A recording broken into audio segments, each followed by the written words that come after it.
बिस्मिल्लाहिर्रहमानिर्रहीम the blank page official में आपको खुशामदीद कहते हैं। अगर आप नए हैं इस चैनल पर तो सब्सक्राइब ज़रूर करिएगा और बेल आइकन को प्रेस करना ना भूलिएगा। अमेरिका के assistant secretary of state Donald लू साहब, इनके लिए इमरान खान कई बार ये इल्ज़ामात इनके ऊपर लगा चुका है कि ये वो बंदा है जो कि रिजीम चेंज मास्टर है, और इसी ने ही असल में पाकिस्तान के अंदर ये जो इमरान खान की गवर्नमेंट गिरी है और रिजीम चेंज हुआ है, इसके पीछे सबसे बड़ा रोल इसका था। अमेरिकन का जनरली वो नाम नहीं लेता, डोनाल्ड लू का नाम ले रहा होता है। और इसके पीछे इमरान खान कहता है कि बेसिकली जनरल बाजवा ने ही ये सारा प्लान किया था। फिर इसने हुसैन हक्कानी को हायर किया, लॉबिंग की, अमेरिका को गलत पट्टियां पढ़ाई कि इमरान खान तो बहुत ही कोई बुरा शख्स है और बिल्कुल ही एंटी अमेरिका किस्म का इंसान है, इसको तो निकालना चाहिए। और उस लॉबिंग के नतीजे में फिर ये होता है कि ये असिस्टेंट सेक्रेटरी जो है इनका, डोनाल्ड लू, स्टेट डिपार्टमेंट का, ये कहता है कि जी रिजीम चेंज होनी चाहिए पाकिस्तान के अंदर, और पूरा वो इस तरह से प्लान बनता है। पाकिस्तान के सियासतदानों को कहा गया कि इस्टेब्लिशमेंट भी इमरान खान के खिलाफ हो गई है और जी अमेरिका भी खिलाफ हो गया है, तो अब तो जो सूरज चढ़ेगा वो तो चढ़ेगा इनके नाम का, पीडीएम के नाम का, तो सारे उधर चले जाओ। As a result Imran Khan की जो पार्टी है उससे भी 20-25 जो लोटे थे वो टूट के दूसरी तरफ चले गए और इमरान खान की गवर्नमेंट गिरा दी जाती है। अब ये सारा वाकया आप जानते हैं, लेकिन आज डोनाल्ड लू साहब ने एक अजब सी बात की है। डोनाल्ड लू ने कहा है कि ये जो चाइना है ना, चाइना पाकिस्तान को पैसे दे रहा है, हमें एतराज़ है इस पर कि पैसे क्यों दे रहा है। अब ये पढ़ के मुझे बड़ी हैरत हुई। देखें, एक तो ये इंटरफेयर करते हैं, बकौल इमरान खान के इन्होंने इंटरफेरेंस की है पाकिस्तान के अंदर और रिजीम चेंज करवा के इम्पोर्टेड गवर्नमेंट इम्पोज की है बकौल इमरान खान के।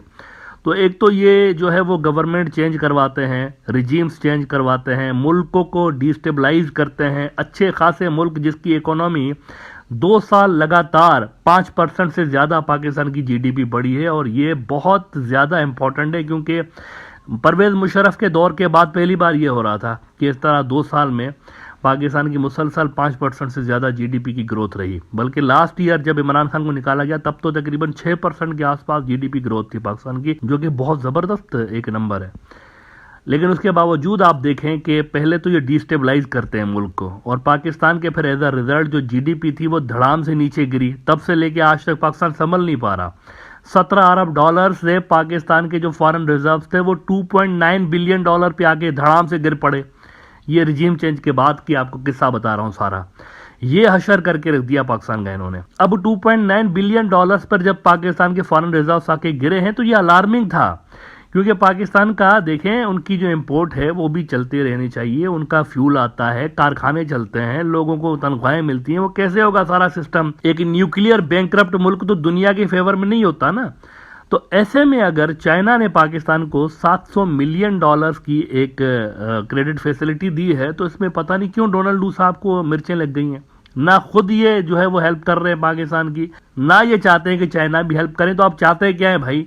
क्या आप यही चाहते हैं कि पाकिस्तान जो है वो कंगाल हो जाए, बैंकरप्ट हो जाए, वहाँ की इंडस्ट्रियां बंद हो जाए, मिलें बंद हो जाए, सब बंद हो जाए? क्या आप ये चाहते हैं? ना आपके खुद के पास कोई प्लान है अमेरिकन के पास, ना आप दूसरों को कह रहे हैं कि पाकिस्तान की हेल्प करें।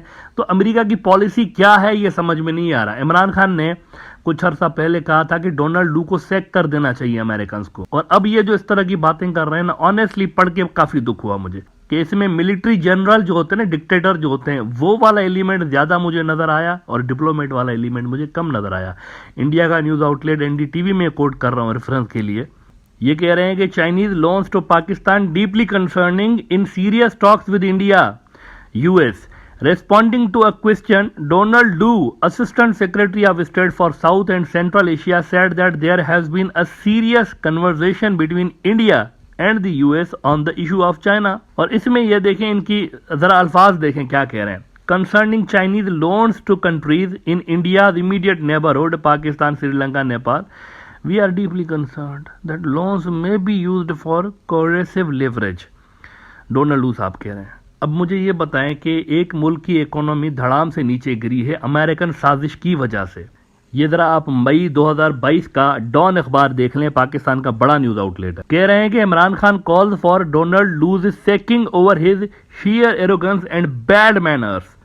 और फिर न्यूज 18 इंडिया का जो है वो खबर लगा रहा है कि यूएस डिप्लोमेट लू whom Imran Khan called arrogant, worried over China's coercive leverage on Pakistan. अब मुझे ये बताएं कि अगर चाइना भी पाकिस्तान की हेल्प नहीं करे, अमेरिका भी नहीं करे, बल्कि अमेरिका से इंटरफेरेंस हो, तो अमेरिका की डीप स्टेट का ये हिस्सा आखिर चाहता क्या है? क्या वो ये चाहते हैं कि मुकम्मल तौर पर बस तबाह हो जाए पाकिस्तान, फिनिश हो जाए, फाइनेंशियली डाउन हो जाए, ताकि एक स्ट्रॉन्ग इंडिया उभर के सामने आए एज अ रिजल्ट? क्योंकि चेक है ना, पाकिस्तान पावर बैलेंस एक जो साउथ एशिया का है वो मेंटेन पाकिस्तान की वजह से है। कोई माने या ना माने, आप अगर आज इक्वेशन से पाकिस्तान निकाल दें तो क्या बचता है फिर साउथ एशिया में? यूनिलेटरल फोर्स बन जाएगा इंडिया, वाहिद न्यूक्लियर पावर मुल्क साउथ एशिया के अंदर, और तो कोई नहीं है ना। बाकी तो सारे जो मुल्क होंगे मिलिटरली तो इंडिया से छोटे होंगे ना। पाकिस्तान एक इक्वलाइजर है बेसिकली साउथ एशिया के अंदर। अगर आज पाकिस्तान खत्म हो जाता है तो साउथ एशिया के अंदर इंडिया की डोमिनेंस बढ़ जाएगी बहुत ज्यादा। चाइना के ऊपर भी इसका बहुत ज्यादा असर पड़ सकता है, चाइना की पोजीशन कमजोर हो सकती है। पाकिस्तान एक बैलेंसिंग फोर्स है, खुद बजाते खुद एक बहुत बड़ी फोर्स नहीं है इस तरह से, जैसे चाइना है या रशिया है या अमेरिका है, इस तरह की तो फोर्स नहीं है, लेकिन रीजन के अंदर इक्वलाइजर जरूर है, ये बात माननी पड़ेगी। Pakistan itself is a nuclear force. तो पाकिस्तान का यहां से हट जाना बेसिकली इंडिया के मफाद में है, क्योंकि फिर अनडिस्प्यूटेड किंग बन जाएगा साउथ एशिया का इंडिया, और ऐसा इंडिया यकीनी तौर पर अमेरिका को सूट करेगा in its containment of China policy. क्योंकि इस वक्त इंडिया की तवज्जो जो है हकीकतन दो हिस्सों पे डिवाइडेड है। एक तो वो पाकिस्तान के बॉर्डर पर नजर रख के बैठे हुए हैं, दूसरा वो चाइना के बॉर्डर पर नजर रख के बैठे हुए हैं। अगर पाकिस्तान एक वीक पाकिस्तान, बहुत ही ज्यादा बैंकरप्ट किस्म का पाकिस्तान, डीन्यूक्लियराइज्ड पाकिस्तान आता है तो इंडिया तो इस तरफ देखेगा ही नहीं। इंडिया की सारी फोर्स डिप्लॉयड होगी हिमालयाज के अंदर, चाइना वाले बॉर्डर के अंदर। तो इससे तो क्लियरली यही लग रहा है कि डोनाल्ड लू साहब जिस लॉबी से ताल्लुक रखते हैं अमेरिका के अंदर, वो शायद यही चाहते हैं कि इस तरह का कोई पाकिस्तान हो। ये मैं कोई इल्जाम नहीं लगा रहा हूं, इमरान खान कह चुका है कि डोनाल्ड लू साहब ने हमारी जो साइफर आया था वो डोनाल्ड लू की मीटिंग हुई थी असल में पाकिस्तान के एम्बेसडर के साथ। उसमें उन्होंने कहा था कि एक वोट ऑफ नो कॉन्फिडेंस आ रहा है इमरान खान के खिलाफ, it has to be successful, इसको फ्लॉप नहीं होना चाहिए। अगर ये फ्लॉप हुआ, वोट ऑफ नो कॉन्फिडेंस, और इमरान खान रह गया, तो अमेरिका पाकिस्तान के साथ ये कर देगा, वो कर देगा, तरह तरह की धमकियां। तो उसके बाद आप देखें कि 17 अरब डॉलर से पाकिस्तान के जो रिजर्व्स हैं, फॉरेन रिजर्व्स, वो आके गिरे 2.9 बिलियन डॉलर पे, विच वाज अलार्मिंग। और ऐसे में फिर चाइना ने पाकिस्तान की असिस्टेंस की है, 700 मिलियन डॉलर की क्रेडिट लाइन चाइना ने दी है, और आगे भी पाकिस्तान को अगर इसकी जरूरत पड़ती है, 2-3 इंश्योरेंस पॉलिसीज पाकिस्तान की ऐसी हैं जो कि उसको जो है ना वो फ्लोट यानी कि तैरता रहेगा पाकिस्तान। असल जो पाकिस्तान का मसला है वो अंदर से है। पाकिस्तान को मैसिव स्ट्रक्चरल रिफॉर्म्स की जरूरत है बेसिकली हर सेक्टर में, और ये हो सकते हैं, स्ट्रांग गवर्नमेंट चाहिए उसके लिए। इमरान खान अगर 2/3 मेजॉरिटी के साथ पावर में आता है, जो कि आने के चांसेस हैं, तो एक मैसिव स्ट्रक्चरल रिफॉर्म्स की तरफ पाकिस्तान बढ़ेगा हर सेक्टर में, बिजली के सेक्टर में और टैक्स कलेक्शन के शोबे में, इंडस्ट्री, सारा कुछ जो है ना, एक नीचे से लेकर ऊपर तक ब्यूरोक्रेसी में रिफॉर्म्स, ये सियासी रिफॉर्म्स, ये सारा कुछ it is very much on the cards. लेकिन प्रॉब्लम यह है कि एक ऐसा सियासी टर्मोइल क्रिएट हुआ पड़ा है पाकिस्तान के अंदर कि इलेक्शन की तरफ जाने का नाम नहीं ले रही गवर्नमेंट। मिसाल के तौर पर आप देखें कि कॉन्स्टिट्यूशन में लिखा हुआ है कि 90 रोज के अंदर जब भी प्रोविंशियल या जो सेंट्रल गवर्नमेंट अगर डिसॉल्व होती है असेंबली, तो 90 रोज के अंदर इलेक्शन होने चाहिए।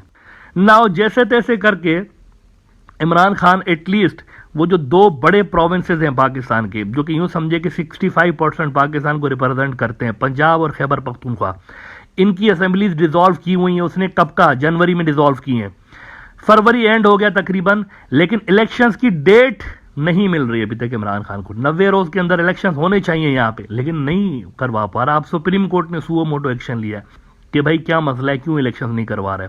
इस तरह का पॉलिटिकल टर्मोइल पाकिस्तान में पैदा हुआ पड़ा है कि इलेक्शंस वो जो गवर्नमेंट लाके इन्होंने बिठाई हुई है वो जाने का नाम नहीं ले रहे, कहते हम तो नहीं जाएंगे।